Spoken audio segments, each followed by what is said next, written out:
안녕하세요. 아들 하나를 둔 가정주부입니다. 얼마 전 아들이 맹장 수술을 했습니다. 저도 몇 년 전에 맹장 수술을 했거든요. 그때 이를 계기로 시댁하고는 연을 끊었는데 오늘 그 이야기를 해볼까 합니다. 저와 남편은 대학 동기입니다. 같은 해에 입학해서 1학년 때는 그럭저럭 가까이 지냈었는데 남편이 군대에 가면서 자연스럽게 사이가 멀어지게 되었어요. 그러다 남편이 군대에서 전역을 했을 땐 저는 어학연수를 가게 되면서 완전히 연락이 끊어졌었습니다. 그러다 우연한 기회로 다시 친구들과 모이면서 연락이 닿았어요. 몇 년 만에 만나서 그런지 반갑기도 했고, 또 각자 다니는 직장이 멀지 않아서 저희는 급속도로 가까워졌고요. 그러다 자연스럽게 연인 사이로 발전하게 되었고, 1년 정도의 연애 끝에 결혼 이야기까지 나오게 되었어요. 둘 다 결혼할 나이가 되었기도 했고, 만나는 동안 크게 다투거나 한 적도 없었기 때문에 마치 당연히 그래야 하는 것처럼 이야기가 흘러갔네요. 남편에게는 9살 차이 나는 여동생이 있어요. 시부모님께서 나이 들어 늦게 낳으신 딸이라 오냐오냐 하면서 키우셨다고 들었습니다. 남편이 대학을 들어가면서부터는 시부모님께선 종종 입버릇처럼 이제 남편더러 여동생을 키워야 한다고 하셨대요. 당연히 남편은 그 말을 농담이라고 생각했지만 부담스럽긴 했다고 하더라고요. 그래서 그럴 때마다 자기는 모르는 일이라고 자기한테 부담 주지 말라고 선을 딱 그었다고는 하던데, 그래도 시부모님은 남편의 그 말을 진지하게 받아들이지 않으셨던 모양입니다. 결혼 약속을 한 뒤 제가 시부모님을 뵙기 위해 시댁에 인사를 드리러 간 날이었어요. 시부모님은 옆에 신우를 앉혀놓고는 저희를 바라보시며 앞으로 잘 부탁한다고 하시더라고요. 그때만 해도 저는 시부모님이 의례껏 하시는 당신들을 잘 부탁한다는 그런 뜻으로 알아들었습니다. 하지만 알고 보니 그건 앞으로 우리 딸, 그러니까 신우를 잘 부탁한다는 소리였어요. 남편은 서울에서 몇 시간 거리에 떨어진 지방에서 초중고를 다 졸업한 후 서울로 올라왔습니다. 서울에 있는 대학을 졸업하고 직장도 서울로 잡으면서 서울에 정착하게 된 거고요. 그런 오빠의 모습을 봐서인지 신우도 어떻게든 서울에 오고 싶어 했습니다. 신우는 2년의 재수 끝에 서울에 있는 모 여대에 진학하게 되었는데 이때부터 시부모님이 무리한 부탁을 해오기 시작하셨습니다. 그때 저는 결혼한 지 1년이 채 되지 않았을 무렵이고 임신 4개월 차였습니다. 다니던 직장을 그만두고 오롯이 태교에만 힘쓰고 있을 때였고요. 하루는 시어머니께서 전화를 걸어오셨습니다. 그러더니 저에게 신우가 대학에 합격을 했는데 여자애 혼자 서울까지 보내서 혼자 지내게 하려니 걱정이 이만저만이 아니라고 하시더군요. 저도 그 마음은 이해가 되었기 때문에 시어머니께 신우도 성인인데 믿고 지켜보시면 좋을 것 같다고 했습니다. 그러자 시어머니는 그러지 말고 친동생이다 생각하고 신우 학교 졸업할 때까지만 데리고 있어달라고 하더라고요. 그 말을 듣고 너무 황당해서 제가 그러면 못해도 4년인데 그렇게는 어려울 것 같다고 딱 잘라 거절을 했습니다. 그렇지만 시어머니는 포기하지 않고 남편에게 또 연락을 하셔서는 하나뿐인 여동생인데 걱정도 안 되냐며 화를 내셨던 모양이에요. 하지만 남편은 이제 곧 우리 애도 태어날 거고 그럼 지금 사는 집도 좁아서 걱정인데 어머니까지 왜 그러시는 거냐며 이러지 마시라고 거절을 했다고 해요. 그러자 시어머니는 몸도 약한 네 동생 불쌍하지도 않냐고 부창부수라더니 며느리나 너나 참 매정하다며 다시 한번 화를 내셨다고 하더라고요. 사실 신우가 평소에도 아프단 소리를 입에 달고 살긴 합니다. 그런데 대부분이 배 아프다, 머리 아프다 이런 거였고 막상 병원은 절대 안 가더라고요. 약도 절대 안 먹고요. 솔직한 말로만 맨날 아프다고 하지 진짜 아픈 사람 같지가 않거든요. 처음에는 남편이 저랑 데이트를 하던 와중에도 신우가 아프다고 하면 몇 번 쫓아가고 그랬어요. 전화로는 다 죽어가는 소리를 하니까 차마 모른 척하지 못했던 거예요.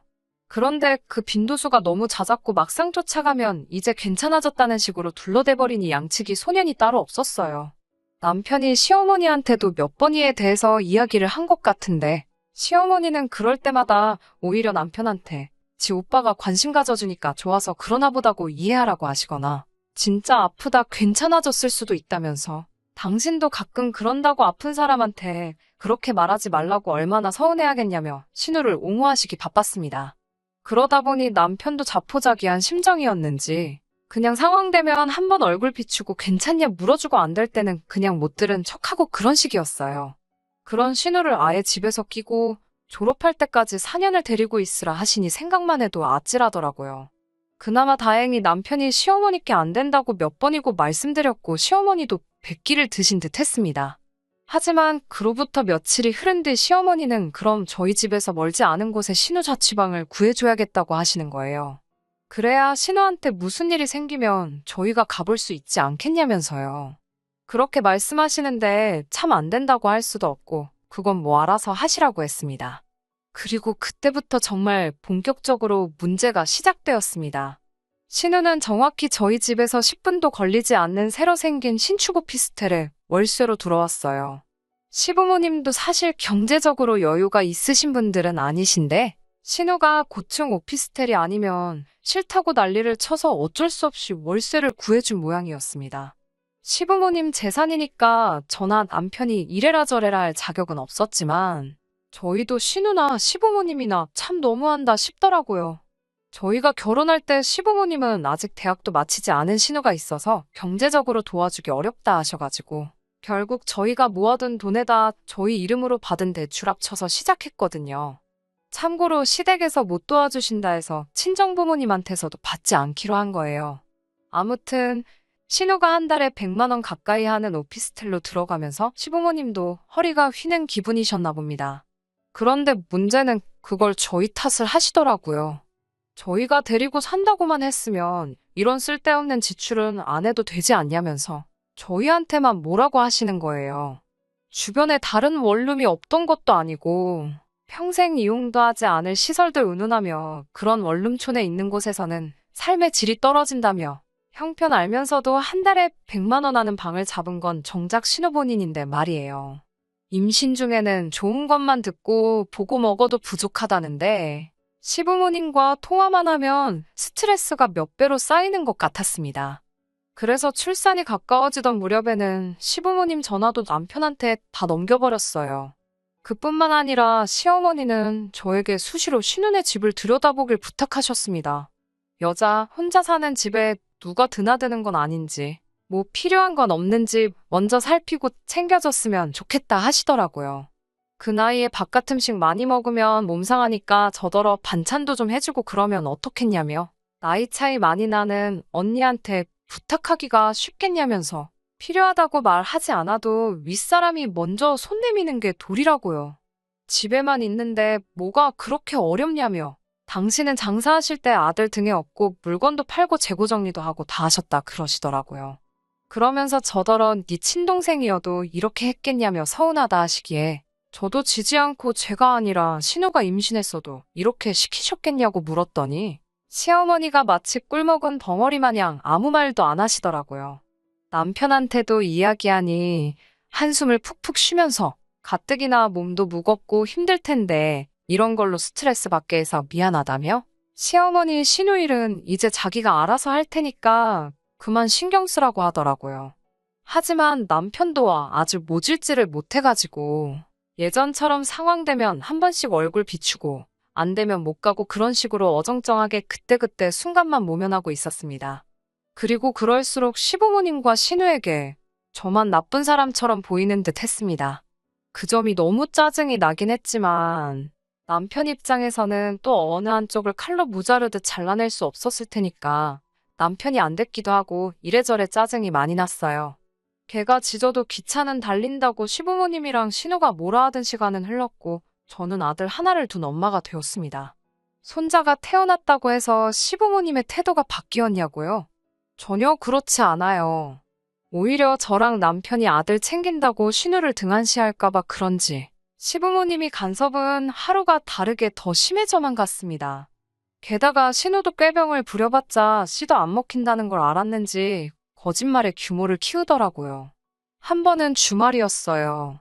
남편도 집에 있었고 아기 키우는 집이 다 그렇듯 모처럼 남편한테 아기를 맡기고 저는 잠깐 눈 좀 붙이려던 찰나였는데 신우한테 전화가 왔습니다. 신우는 다 죽어가는 목소리로 자기가 저희 집에 가져다 주려고 과일을 깎다가 손가락을 잘못 자른 것 같다며 죽겠다고 난리더라고요. 제가 놀라서 그럼 구급차를 불러야지.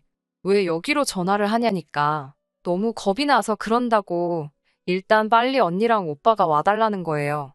저는 속으로 손가락을 잘랐는데 우리한테 전화를 할 여유 있을 정도면 멀쩡한 것 같은데 싶었지만 또 차마 그렇게 말할 수는 없으니까 남편을 먼저 보냈습니다.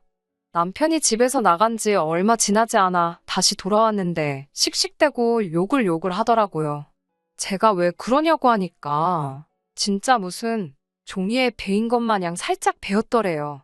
그래서 남편이 왜 다른 사람들 걱정하게 그런 거짓말을 하냐고 하니까 거짓말 아니라고 자기는 정말 손가락이 잘린 것만큼 아팠다면서 온 김에 지 손가락에 데일밴드라도 붙여주고 가라고 하더랍니다. 남편이 너무 열받아서 데일밴드 같은 소리 한다고 소리를 확 지르고 나왔다더군요. 그리고 얼마 지나지 않아 바로 시어머니한테서 전화가 왔는데 전후 사정을 제대로 알지 못하시면서 신우 말만 듣고 저희에게 역성을 내시더라고요. 남편도 그럴 거면 엄마가 옆에 끼고 살지 왜 애를 우리 옆에다 데려다 놓고 우리를 못 살게 구냐고 막 악을 쓰더라고요. 그리고 한동안은 시모나 신우에게서 연락이 안 왔습니다. 정말이지 살만 나더라고요. 솔직한 말로 남편에게는 좀 미안했지만 앞으로도 계속 이 정도의 거리감을 유지하고 살면 좋겠다 싶었습니다. 그러다 진짜로 일이 터지고 말았습니다. 그날은 이상하게 제가 속이 안 좋았습니다. 뭘 잘못 먹은 것 같지도 않은데 이상하게 속도 울렁거리고 배도 아프고 점점 더 심해지더라고요. 아들 때문에 구급차를 부를 수도 없어서 어쩔 수 없이 회사에 있는 남편에게 전화를 걸었어요. 연애하면서 지금까지 제가 남편한테 아프다고 와달라고 한 적이 없었기에 남편도 상황이 보통이 아니라는 걸 알아채곤 얼른 집으로 와줬습니다. 신우한테 아들 좀 봐달라고 하려는데 신우가 그날따라 도통 전화도 안 받더라고요. 결국 갓난쟁이인 아들을 데리고 병원으로 가야만 했습니다. 배는 아프고 아들이 괜히 병원에 와서 안 좋은 병이라도 옮아갈까 신경 쓰이고 솔직히 정신이 곤두서 있었어요. 의사 선생님이 이렇게 저렇게 보시고 진단하시더니 맹장염이라고 했습니다. 선생님은 그래도 맹장염은 일상으로의 복귀가 빠른 편에 속하는 수술이니까 너무 크게 걱정하지 말라 하시면서 그래도 3일 정도 입원해 있는 게 좋겠다고 하시더라고요. 남편이 이 소식을 저희 친정부모님께 전했고 친정부모님은 당장이라도 병원으로 오시겠다고 하셨습니다. 손자라도 당신들이 봐주신다고요.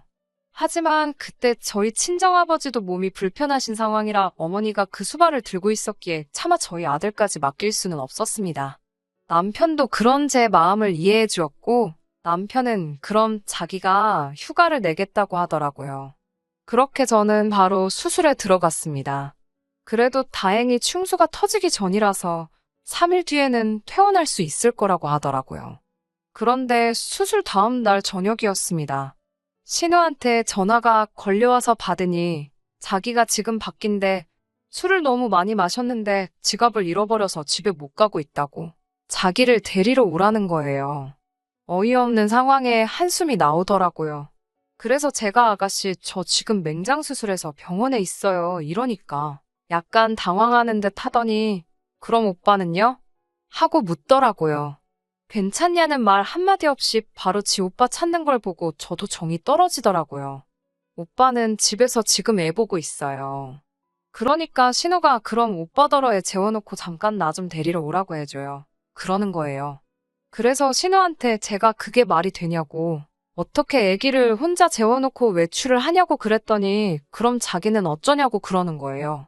그래서 제가 그럼 일단 택시 타고 우리 집 앞으로 오라고 그럼 오빠한테 내려가서 택시비 주라고 하겠다고 했습니다. 그러자 신우가 그러다 오빠가 잠이라도 들면 자기는 어떡하냐고 그렇게 하기는 싫다고 징징거리더라고요. 신경 쓰니까 또 몸이 아파오는 것 같아서 남편한테 당신이 해결하라며 신우한테 전화해보라고 했습니다. 남편은 그냥 무시해버리라고 하더군요. 무슨 한두 살 먹은 어린애도 아니고 신우도 이런 일을 겪어봐야 정신 차린다면서요. 남편까지 그렇게 나오니 제가 나설 이유가 없었어요. 그리고 며칠 뒤 시부모님한테 전화가 왔는데 어찌나 목청이 좋으신지 저 귀떨어지는 줄 알았습니다. 시어머니는 어떻게 다 큰 여자애를 그렇게 내버려둘 수 있냐면서 무슨 일이라도 생겼으면 네가 책임질 거냐고 악을 쓰셨습니다. 그러면서 네 딸이어도 그랬겠냐는 거예요. 저는 어이가 없어서 그럼 어머님이 옆에 끼고 키우시지 왜 번번이 저희한테 이런 죄책감을 느끼게 하시냐고 따져 물었습니다. 남편도 시부모님한테 언제 내가 여동생 낳아달랬냐며 왜 어머니 아버지가 좋아서 낳아놓고 자꾸 나한테 책임을 지게 하냐고 힘들어 죽겠다고 소리를 치더라고요. 그러자 시부모님은 배은망덕한 놈이라면서 이래서 남자는 여자를 잘 만나야 된다고 다시 저에게 그 불똥이 튀어서는 저를 만나면서 남편이 아주 피도 눈물도 없는 아들이 되었다며 제가 문제라고 하시더라고요. 듣다 못한 남편이 시어머니한테 이제 연락하지 마시라고 신우에 관한 이야기라면 죽었다 해도 관심 없다고 냉정하게 말을 끊어버렸습니다. 옆에서 듣던 저도 찬바람이 느껴질 만큼 냉랭한 목소리였습니다. 시어머니는 남편이 그런 식으로 나올 줄은 몰랐다면서 너 진짜 후회 안 하지? 라고 몇 번을 물어보시는 거예요. 남편은 후회 같은 거 안 한다고. 그리고 오늘부터 신우한테 보내주던 용돈들도 싹 끊을 거라고 그러더라고요. 저는 옆에서 남편 통화하는 걸 듣고만 있었는데 이때까지 그 내용을 몰랐던 터라 뭐야 싶어서 남편을 쳐다봤어요. 남편은 흠칫하더니 아주 얼굴이 울상이 되어 있더군요. 시어머니와 전화를 끊고 남편한테 신우한테 보내주던 게 도대체 뭐야? 라고 상냥하게 물어봤어요. 제가 상냥하게 나오니 남편은 오히려 어찌할 바를 모르고 안절부절 못하고 있더라고요. 아무 말도 못하고 있길래 일단 신우부터 집으로 부르라고 했습니다. 그리고 그날 저녁에 신우가 저희 집으로 찾아왔어요. 언제부터 제 눈치를 그렇게 봤다고 눈도 못 마주치고 바닥만 응시하고 있더라고요.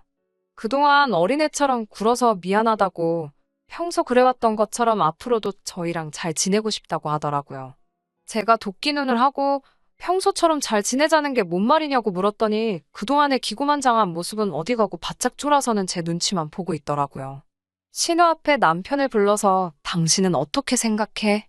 하고 물어보니 꼼짝없이 제 눈치만 보면서 전전긍긍하고 있더라고요. 오죽하면 매번 그렇게 막무가내였던 신우도 제 눈치를 보는 게 남편의 그 한마디 말실수가 그동안 자기가 누려왔던 걸 전부 포기하게 될지도 모른다는 생각을 받았나 봅니다. 그러니 제 눈치 살살 보며 제 기분 맞추려고 저러고 있겠죠. 하지만 그런 모습에 신우를 보는 게 속이 꼬시다기보다도 이 모든 스트레스의 원흉이 남편 때문이었다는 게 믿기지가 않았습니다. 앞에서는 아무리 싫다 싫다 말로는 그래도 뒤로는 신우에게 생활비며 보태주고 잘 돌봐달라는 시모의 말까지 잘 지키고 있던 거였잖아요. 아무리 시모 앞에 강하게 나오면 뭐하나요. 말로는 안 한다 안 한다 해도 결국엔 신우나 시모는 원하는 거 다 얻어내고 있었는데 말이죠. 그동안의 행동들은 다 제 앞에 보여주기 식이었던 거예요. 벌벌 기고 있는 신우를 앞에다 두고 남편한테 너가 뭔 짓을 했는지 알고 있지? 했어요. 남편도 자기가 여태 저를 속이고 무슨 짓을 하고 있었는지는 충분히 알고 있는 모습이었습니다. 여태까지 돈을 보내줬으면 통장이 있을 거 아니겠냐. 혹시 내가 모르는 게 또 있냐 물었죠. 남편은 이제 제 앞에 더 이상 숨기는 거 없다고 자신있게 말하는데 막상 제 앞에 통장을 가져오라 하니 추뼛추뼛 떼더라고요. 매달마다 신우한테 보내준 돈은 상당하더군요. 집세를 내준 거였냐 물어보니 그건 절대 아니랍니다. 그래도 거의 집세에 준하는 돈을 보내줬으니 사실 전부 내준 거나 다를 바 없는 거였어요. 남편한테는 여태 신우한테 보낸 돈 시모한테 받아내라 했어요. 그 돈 돌려받기 전까지는 시댁에 발도 붙이지 않을 거라고 했고요. 그렇게 자기 가족들에게 좋은 아들, 좋은 오빠이고 싶으면 그냥 평생 가족들 품에서 가족들 끼고 살라고 했어요. 남편은 알겠다고 고개를 끄덕이더라고요. 신우는 안절부절 못하고 좌불안성 눈알만 대굴대굴 굴리고 있다가 분위기를 보아하니 더 이상 지 오빠한테 돈 타 쓰는 길이 막힐 것 같으니 제 다리를 붙잡고 늘어질 기회로 저한테 울며불며 빌더군요. 잘못했다고 정말 두 번 다시 세연이 귀찮게 하지 않겠다면서 자기는 오빠가 주는 그 돈이 없으면 살아가기 힘들다고 여태 받던 거에 반이라도 좋으니까 그거라도 받을 수 있게 해달라고 하더라고요. 그러면 두 번 다시 저희한테 별것도 아닌 걸로 전화해서 귀찮게 하거나 하지 않겠다고요. 어린 신우가 저러고 있으니 조금 안쓰럽기는 하지만 이 상황에서 결국 그 돈을 달라고 한다는 건 좀 어이가 없었습니다. 신우한테는 미안하게 됐지만 그 돈은 이제 없는 거나 마찬가지라고 설명해 줬어요. 내가 너라면 당장 너네 오빠가 가족들을 못 만나게 될지도 모르는데 여태 주던 거에 반만이라도 달라고 빌기보다는 자기가 아르바이트를 해서라도 갚을 테니 오빠를 용서해달라고 하는 게 맞지 않을까? 라고 참교육을 해줬어요. 신우는 제 말을 듣더니 틀린 말이 하나 없으니 고개만 숙이고 있더라고요. 그래도 아무리 생각해도 일하는 건 귀찮은 건지 아니면 알바해서 번 돈을 여태 타슨 돈 갚는데 승계된다는 게 아까운 건지 곧 죽어도 아르바이트 하겠다는 말은 안 하더군요. 시부모님도 그렇지만 남편에게도 너무 다 받아주면서 키우니까 신우가 저렇게 된 거라고 지금은 내가 원망스러울지 몰라도 나중엔 분명히 고마워할 날이 올 거라고 말했어요. 남편이 겉으로는 맞다고 맞장구를 쳐주지만 속으로 저를 어떻게 생각할지는 모르겠네요. 아무튼 그렇게 신우는 지내던 오피스텔 계약이 끝나자마자 가격이 괜찮은 원룸 찾아 이사를 떠났고 그 후에 아르바이트도 곧바로 시작했다고 합니다. 남편에게 갚으려고 하는 일은 아니지만 그래도 스스로 제 앞가림 하게 된 건 참 다행이라고 생각해요. 약속한 대로 시댁에는 딱 한 번 어버이날에만 찾아뵙고 있습니다. 시부모님께서 남편이 여태 신우에게 줬던 돈을 대신 갚아주지는 않을 거예요. 시어머니와 엮일 일 없어서 편하기는 하지만 한편으로는 남편한테서 가족을 빼앗은 것 같아 미안할 때도 있어요. 하지만 남편도 저를 이해해 줄 거라 생각합니다. 이렇게 해야 신우도 더 이상 응석바지로 남아있지 않을 테고 신우가 철이 들면 남편과 시댁이 끝내 제자리로 돌아올 거라 믿습니다. 끝까지 들어주셔서 감사합니다. 오늘의 사연은 여기까지입니다. 구독과 좋아요, 알람 설정 부탁드리고 더 좋은 사연으로 다시 찾아뵙겠습니다. 감사합니다.